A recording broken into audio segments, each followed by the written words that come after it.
Hey guys, a few days ago I uploaded my review on the Motorola Xoom's accessories, which was the Motorola case, the Portfolio case, and also the camera connector. Um, on the video I said that I will be ordering some Velour, getting some Velour off my friends and trying to do some sort of like mod to the case.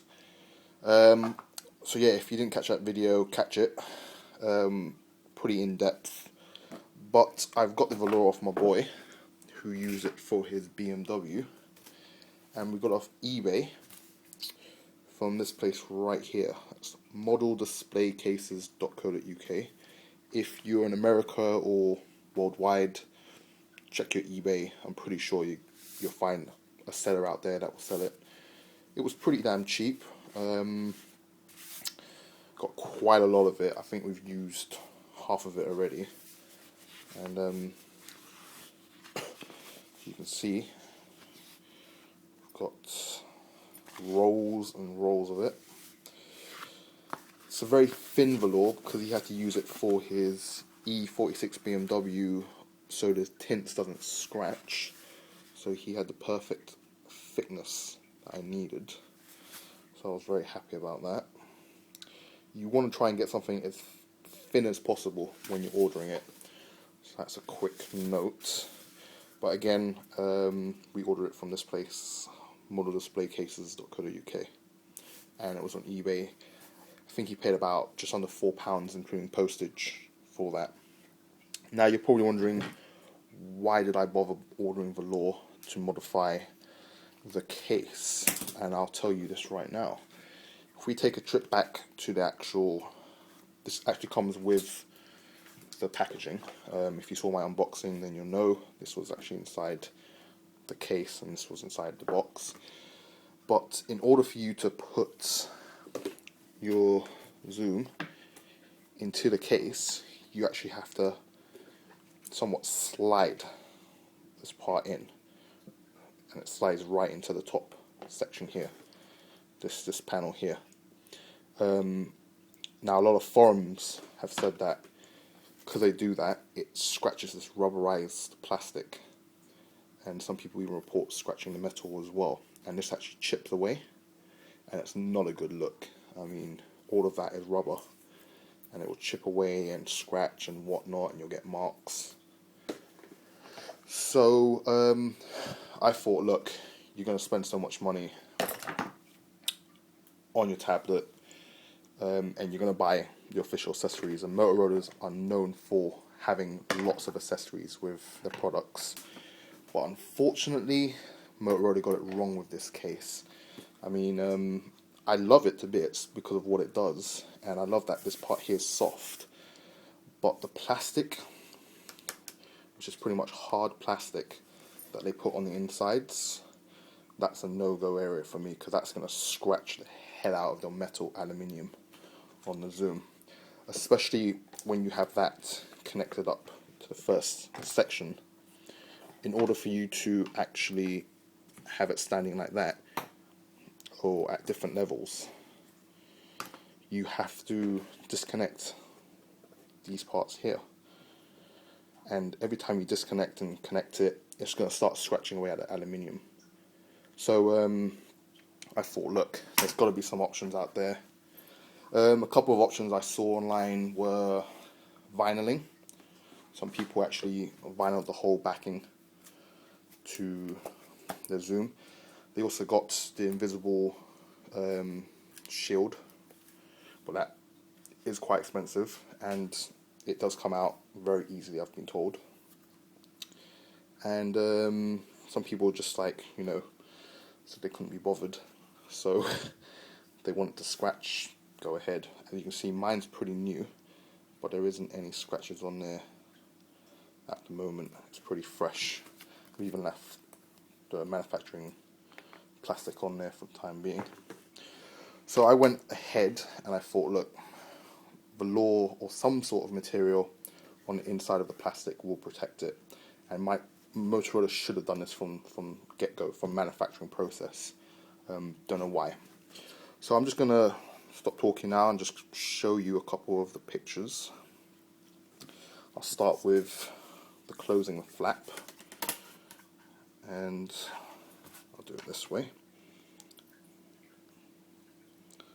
So what I've done is I've just got a couple of strips of velour, stuck it on, adhesive bonds to the plastic, and it should stay. It doesn't add any more thickness to the actual case, so you are a-okay in terms of closing it. So that's all velour. I've made sure I've done the whole section. Okay, and then we've got the sides as well. Let me just focus properly. So again, there's a couple of mistakes that I did make, but I will tell you guys right now so you learn from my mistakes. This one right here is actually going to get redone because I'm not happy. I'm kind of a perfectionist, and it is not perfect. It's not how I want it to be. This corner one was the hardest. This one right here, because of the bend. But all in all, I'm very happy with how it turned out. And I'll just quickly give you some tips if you want to try this at home. Now, tools that you'll need, a pencil. Now you're probably going to ask, why do you need a pencil? And I'll tell you right now. For these sort of sections, if you grab your pencil and you just push it up against it, and because this is that sort of hexagon sort of pencil with a flat, which is flat, you can really get a good push down on it. I also used a circle from my screwdriver just to give it that extra push. Scissors obviously to cut the velour, a knife. Now when you're using the knife, be really careful. My Stanley knife actually wasn't sharp enough, so for some reason I had one of these knives lying around, so I used that. But when you're actually cutting it, be careful not to take away any plastic of the actual case, because I did that, and some sections, if I just show you, the plastic itself actually, I've kind of scratched it and taken a bit of the plastic off. So try and learn from my mistake. Right there. Didn't do it all over, but there are a couple sides where I have actually taken a nice chunk out of the plastic. So yeah, be very careful with that. And a nail clipper. Yeah, a nail clipper. Why a nail clipper? Because when you're trying to do those curves, that nail clipper will get it spot on, and it'll give you a nice curve, especially on this one here. That nail clipper will actually, you'll be able to just snip it away, and it'll give you a nice curve, just like your nails. So I used that. I just saw it lying on the table. I thought, look, it's curved, why not? So that's a little trick that you can use. Using scissors to actually cut it, that's a no-go. Don't even bother trying that, because you'll just mess up the cloth and it'll just look really rubbish. So use a knife. Just get in there with a knife and you should be absolutely fine. Now you're probably wondering and realizing why I've put the velour all the way up on this one but not on the rest. So if you can see, velour goes all the way around and up top, and this one doesn't. That one I've kind of cut to be flushed with the plastic. Now the reason for that is once you put your velour in, you won't be able to slide it in. It won't slide, and when you're sliding it, you're just going to rip out all the velour on both sides. So I thought about this. And I thought, look, popping it into this corner first, and then kind of pushing down on this side, you'll be A-okay.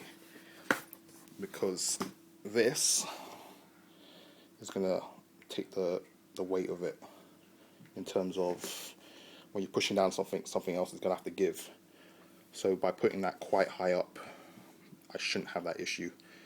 And like I was saying, when you stand up your tablet, you have it like that. Those two sections here where the metal is detaches. When you attach it back, you have to clip them back in, which after a while, you can imagine, back and forth, back and forth, back and forth, that's going to start scratching up. Now, with it all in, you can actually see that you can't even tell that there's velour on my case. And with it closed,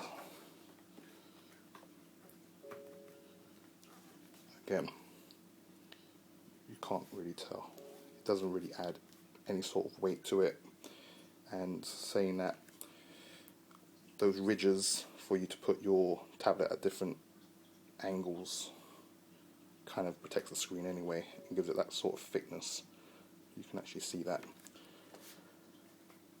So that's what I've done, and I am going to improve on it.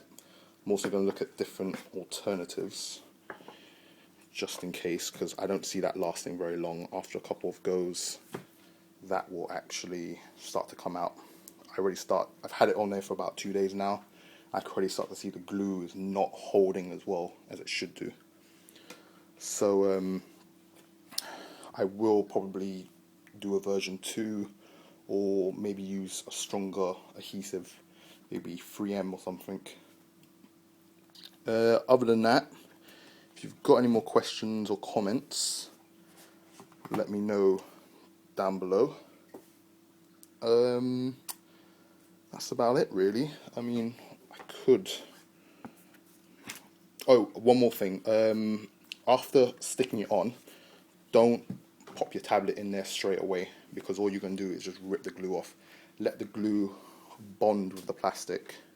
You know, let them get kind of freaky together, and give it about 24 hours. I gave it about 24 hours and I popped the tablet in there and it seemed absolutely fine, but like I said, it won't last as long as your tablet and your case will. So you'll probably have to end up doing it after about 2 months or so, or when you start to see them pop out. If I've got any more updates, or if I do a version 2, if I'm bothered, I'll let you guys know. But other than that, that is a retrofit for the Portfolio case that Motorola should have done. Take care, guys.